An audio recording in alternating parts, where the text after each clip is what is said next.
Hello, my name's James Kelly, and I've got the great pleasure to interview Lisa Natoli. Lisa, welcome to this conference, uh, Awaken to Love. Thank you for being here. Thank you so much, James. It's an honor. I love being here.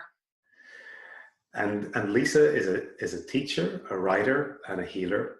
And I think she's very famous for her 40-day, is it forgiveness program? It's a program for transformation. It's an Yeah. online program.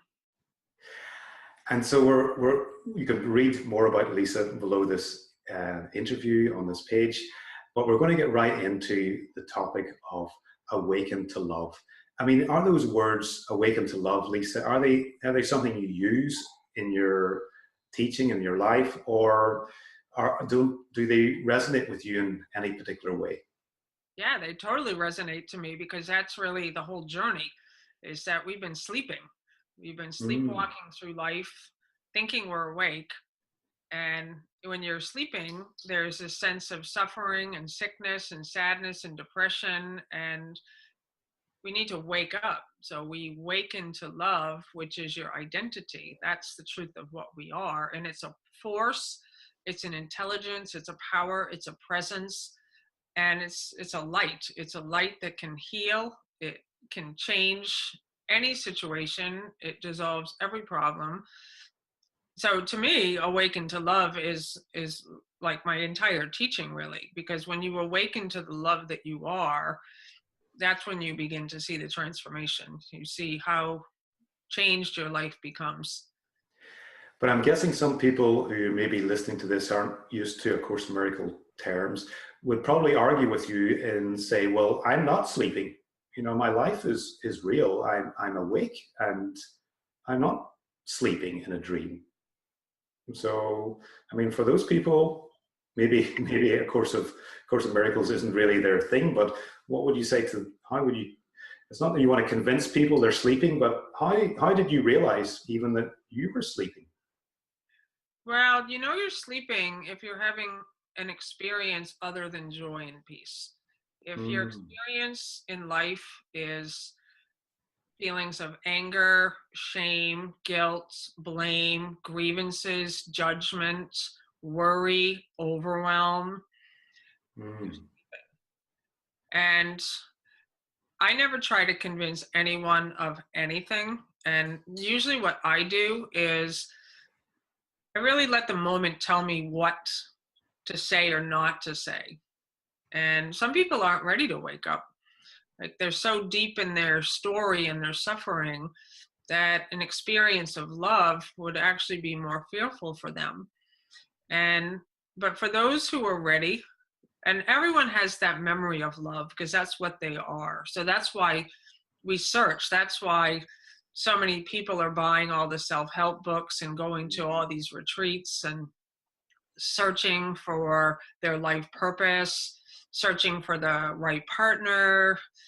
You know, it's like a thing of just seeking, but you never ever find that place of absolute peace because you've never been awakened to the love that you are. And so you keep seeking, you keep thinking, well, there's something else. I guess I need to, maybe take a vacation, or I need to go work out at the gym, or I need to improve, my finances, or you're trying to fix the external picture and you never find happiness. And the way I know this, I did everything to do that. Like for much of my life, had what the world called worldly success. I was working in New York City in a publishing office. I had the great job, the money, the relationship, the great apartment, and I was miserable. And because of this overwhelming anxiety and fear, I was in constant fear that the job was just going to disappear, that I wasn't showing up the way I was supposed to be showing up, that the money wouldn't be there. So I lived in this constant anxiety. And so as a result, I drank. And I drank excessively. And I kept it hidden. I showed up at the job and I didn't drink during work hours, and I didn't drink when anybody could see me. But I definitely had a drinking problem because it was the only way at that time I knew to calm down. Like I needed something that would bring me into an experience of peace, but it didn't solve the problem. Like it didn't make the anxiety and the fear go away. And so with A Course in Miracles, it gave me these practices of stillness, of seeing what I've been doing with my thinking and the way I feel. And the fear started to disappear. And when the fear goes, everything that you've been doing as a result of the fear also goes. So the alcohol disappeared. I never went to AA, even though I love that program. Like I just think it's such a great support system for so many people. But for me, the desire to drink disappeared like that. I was smoking cigarettes at the time because I was so nervous. I was just like constantly needing to calm down. And I just felt like, drinking, smoking, it didn't help. And I kept praying to not drink. I did not want to drink. And I'd pour bottles of vodka down the drain. I'd make these huge declarations. I'd rip my cigarettes up and douse them underwater because I knew if I threw the ripped up cigarettes in the trash, I'd go dig them out later. Wow. And I would just say, okay, I did it. I quit smoking. I quit drinking. This was, 17 years ago now. And I would think, okay, I did it. I got it. I got this. And then something would happen a couple weeks later, a month later, and I would find myself back at the liquor store buying the vodka again, back buying the cigarettes. So it was this constant self-sabotage cycle where I really didn't want to drink. I didn't want to be that person who was so overwhelmed, but I couldn't stop. And I remember I had A Course in Miracles at that point for probably 5 years. I didn't have a clue what the book meant. I had this place in me that felt there's something in this message. Like there was something so pulling me into this message, but it had a lot of religious terms, and I don't have a religious background. I don't have a reference for Jesus. I didn't have a reference for God. I was at that time about 30 years old and still working in the New York City publishing office. And I started to just open my mind up to say, okay, maybe there is a God. Like I still thought the God was outside of me at that point. But I thought, I can't figure this problem out myself. So if there's a presence and a power, I'm going to start having a relationship with it. And I don't have a clue what that means. No one knows what that means, right? Like we don't know how to relate to an invisible power and presence, but that was where I started.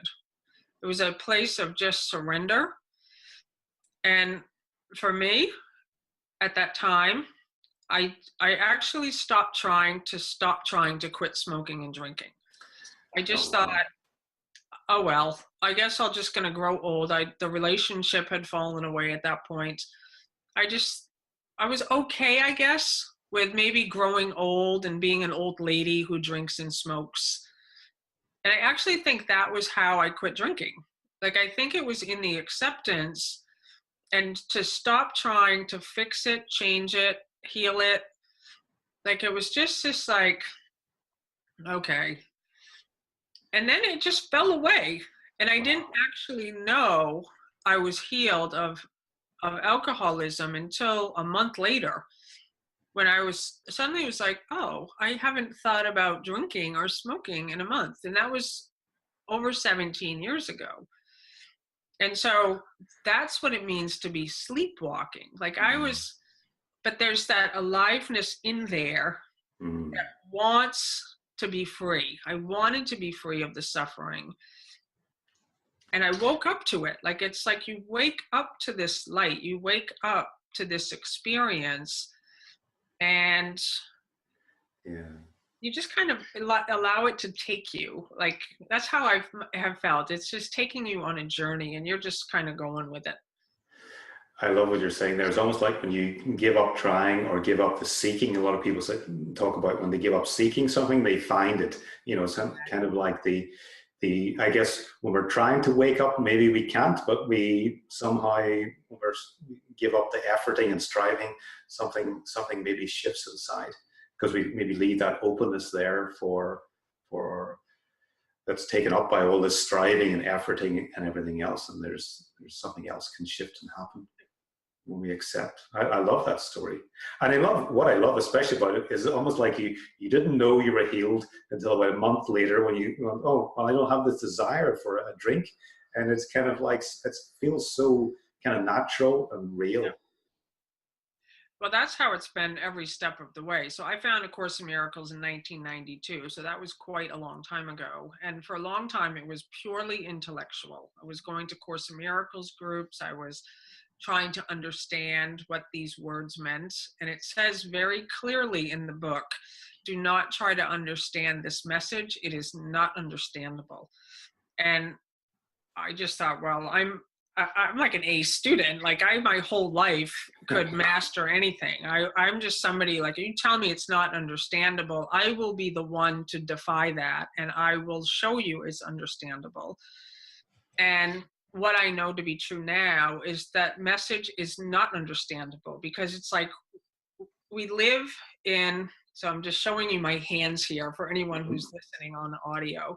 It's like we live in a box, like a frame between my hands here, and the message is outside of the frame. It doesn't exist within my frame of me being a body and me thinking I'm a personality. It's a message that is a different frequency, is a way I'll put it. It's so the workbook lessons, there's 365 workbook lessons. You do one a day. It's a 1-year mind training.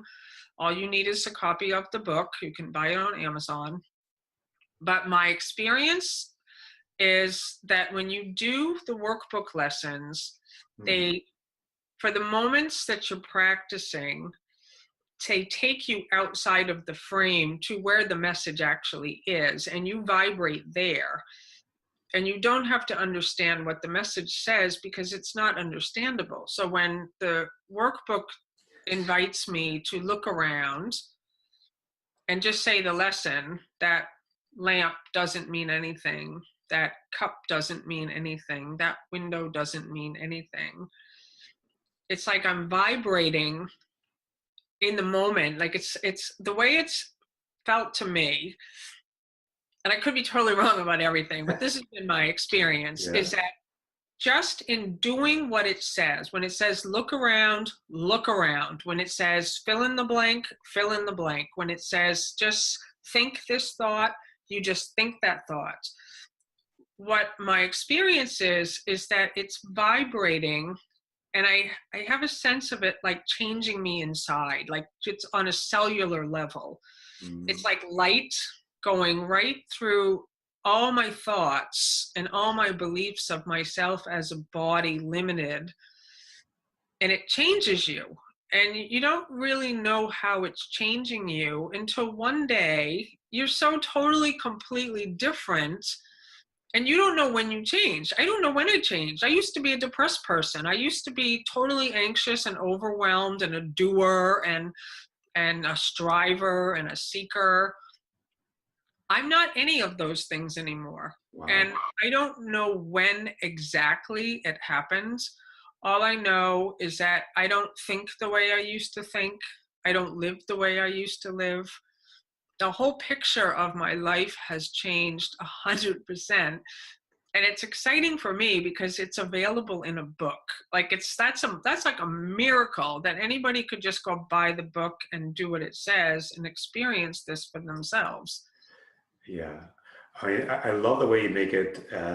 You do the exercises, you do the practice, and it's not a mental understanding of it. It's something else that's happening at another level because you're doing it.